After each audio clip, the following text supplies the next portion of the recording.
들기름과 달리 올리브 오일을 고를 때 재밌는 게 뭐냐면은 등급이 나눠져 있다는 거예요.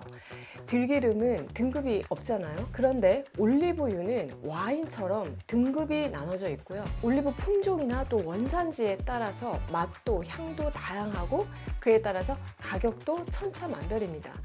사실 들기름도 만드는 방법에 따라서 퀄리티가 달라지는 건 올리브 오일과 마찬가지인데, 등급제가 없고 또 올리브 오일처럼 다양하게 개발이 되어서 수출이 되면 좋을 텐데 아직은 그만큼 체계적이지가 않은 것 같아서 저는 그 점이 항상 좀 아쉽습니다. 한국 전통의 이 훌륭한 오일인데 말이죠. 하여간에 지금 마트의 기름, 식용유 코너에 가면은 들기름이나 참기름보다 이 진열대를 훨씬 더 넓게 층층이 차지하고 있는 것이 올리브유인데요.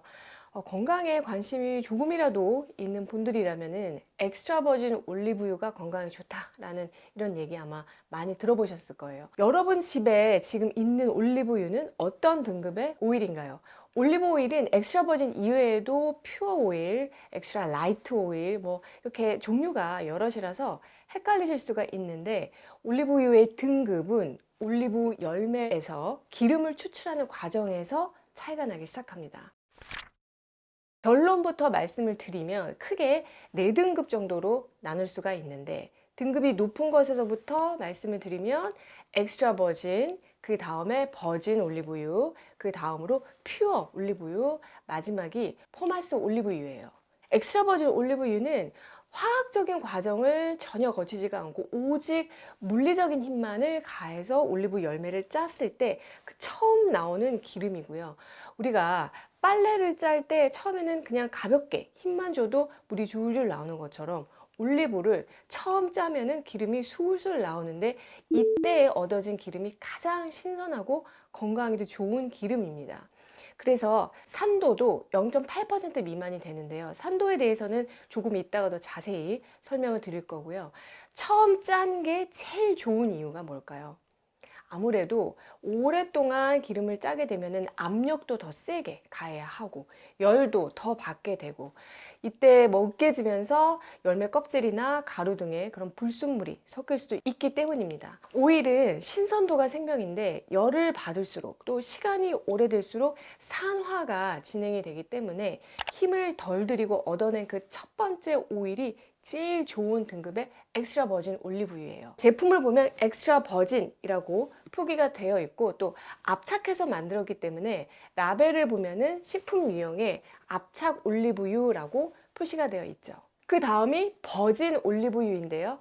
엑스트라 버진 올리브유를 짜고 난 다음에 나온 기름을 말합니다.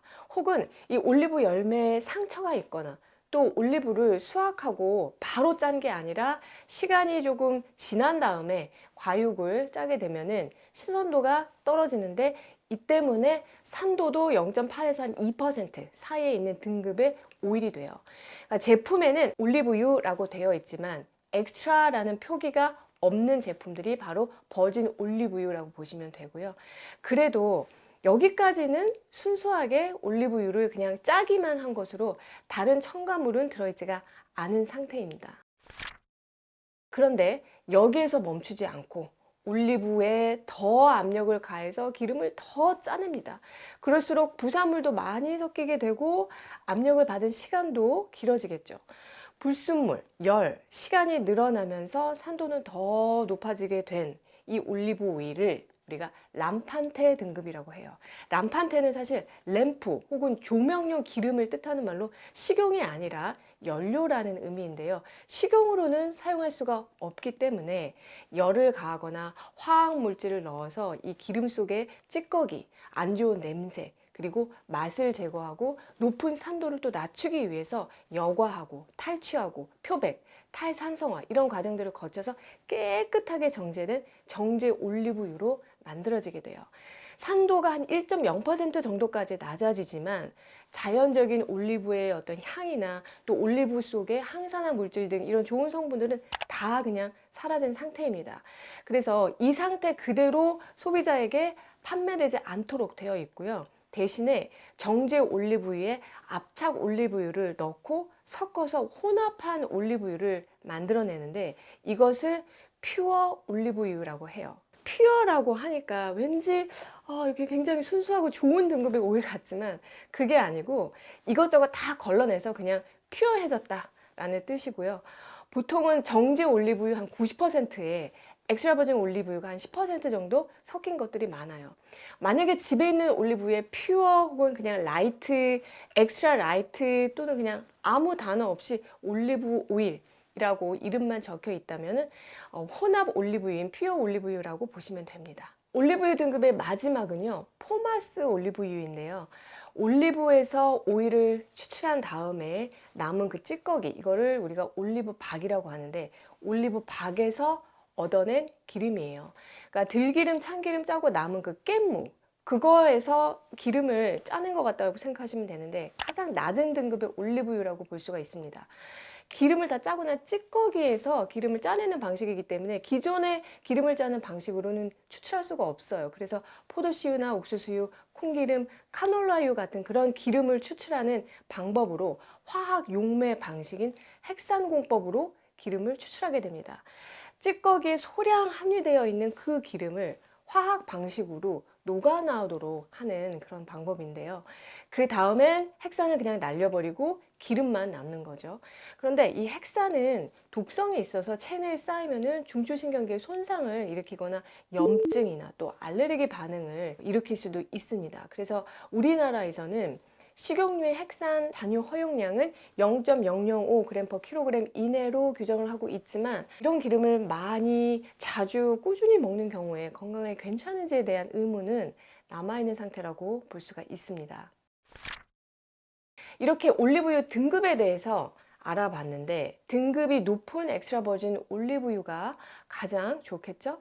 자, 그런데 등급 다음으로 또 확인해야 할 게 몇 가지 더 있어요. 엑스트라 버진 올리브유 중에서도 산도 확인을 하시는 게 좋습니다. 이 산도라는 게 뭐냐면은 과자 산도가 아니라요. 기름 100g당 유리지방산이 얼마나 많이 포함이 되어 있느냐를 퍼센테이지로 표현한 거예요. 앞에서 엑스트라 버진과 버진을 구분하는 것도 산도와 관련이 있다라고 했는데 올리브를 딴 지 오래된 상태에서 기름을 짜거나 아니면 상처가 있는 올리브를 기름을 짜게 되면 유리지방산이 많아지게 됩니다.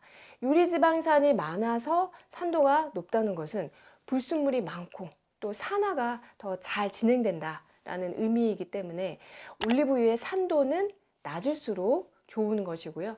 가장 좋은 엑스트라 버진 올리브유는 산도가 0.8% 이하, 버진 올리브유는 0.8에서 2.0%, 람판테 등급은 2% 이상이라서 정제 과정에서 인위적으로 산도를 낮추게 되는데 그 결과로 퓨어 올리브 같은 경우는 산도가 1% 이하, 또 포마스 올리브유는 산도를 0.6% 이하까지 떨어뜨리기도 합니다. 가장 중요한 게 엑스트라 버진 올리브유잖아요. 이거는 보통 산도가 0.8% 이하라고 말씀을 드렸는데 같은 엑스트라 버진 중에서도 그 이하인 것들이 있어요. 산도가 0.6%, 0.4, 0.2% 이렇게 낮은 것들이 있거든요. 그래서 산도가 낮을수록 같은 엑스트라 버진 올리브유 중에서도 더 좋은 기름이다. 이렇게 생각하시면 되겠습니다. 다음은 올리브유의 생산 방식을 확인하셔야 하는데요. 냉압착 혹은 냉추출이라는 표기가 되어 있는 것을 고르시는 게 좋습니다. 냉압착은 전통적인 방식으로 압력을 가해서 짜는 것이고 냉추출은 조금 더 현대적인 방법으로 원심 분리를 해서 마치 그 통조리 세탁기 돌아가는 것처럼 이렇게 회전을 해서 밖으로 빠져나오는 기름을 얻어낸 것인데 요즘에는 이 원심 분리 생산 방식이 늘어나고 있는 추세예요. 여기에서 냉이라고 하는 것은 27도 이하 즉 실온에서 생산됐다 라는 뜻이에요. 그래서 열을 가하지 않았기 때문에 열에 의한 어떤 변성이 일어나지 않고 이 기름이 추출된 상태라는 뜻입니다. 그래서 제품 라벨에도 냉압착이라는 표시가 되어 있는지 여러분이 꼭 살피시고요. 그리고 올리브유를 고를 때 또 중요한 것이 용기입니다. 올리브유는 불포화 지방산이 많아요. 그래서 산패가 쉽게 일어나기 쉬운데 산패가 잘 일어나는 환경은 빛, 열, 산소와 만났을 때 입니다. 그래서 먼저 빛을 차단할 수 있는 색이 짙은 유리병이나 캔에 담긴 제품이 좋고요. 플라스틱에 담겨 있거나 밝은색 유리병의 용기에 담겨 있는 제품은 사지 마시고 녹색이나 갈색 같은 이런 어두운 색의 유리병에 들어있는 올리브유를 골라주시는 게 가장 좋아요. 그리고 큰 용량을 사야 뭔가 조금 더 저렴하게 구입할 수 있다는 생각에 큰 통에 들어있는 올리브유에 손이 가는 경우가 많은데요. 되도록이면 작은 병에 담긴 제품을 구입해서 사 먹고 나면 또 다시 사 먹고 이렇게 해야 산화를 최대한 피할 수가 있어요. 그래서 올리브유를 산다면 1리터짜리보다는 500ml나 250ml짜리를 구입할 것을 추천드립니다. 그리고 유기농 마크가 있는 제품이면 더 좋겠죠. 유기농 마크가 있다는 것은 인증받은 원료로 만들어졌다라는 의미이기 때문에 조금 더 품질이 보장된 것일 거고요. 그리고 마지막으로 올리브유가 대부분은 수입된 것이다 보니까 저는 반드시 유통기한을 확인하고 삽니다. 유통기한이 1년 이상 남은 것으로 고르시는 것이 좋겠어요. 오늘 내용을 다시 한번 정리하면 올리브유는 엑스트라 버진, 퓨어, 포마스 올리브유 등급으로 차례대로 있으니까 가장 좋은 엑스트라 버진 올리브유를 일단 고르시는 것이 좋겠고요. 엑스트라 버진 올리브유를 고를 때도 확인해야 할 5가지가 첫 번째 산도, 두 번째 냉압착 또는 냉추출, 작은 용기에 든 것, 유기농 마크, 유통기한 이런 기준으로 고르시는 게 좋겠습니다. 이어서 제가 주로 먹는 올리브유는 어떤 제품들이 있는지, 또 올리브유로 우리가 계란 후라이나 튀김 같은 요리는 해 먹어도 되는지에 대해서 또 다음 영상에서 이어가 보도록 할게요. 올해도 정나래와 함께 슬기로운 식시생활 하시고요. 항상 건강하시고 행복하세요.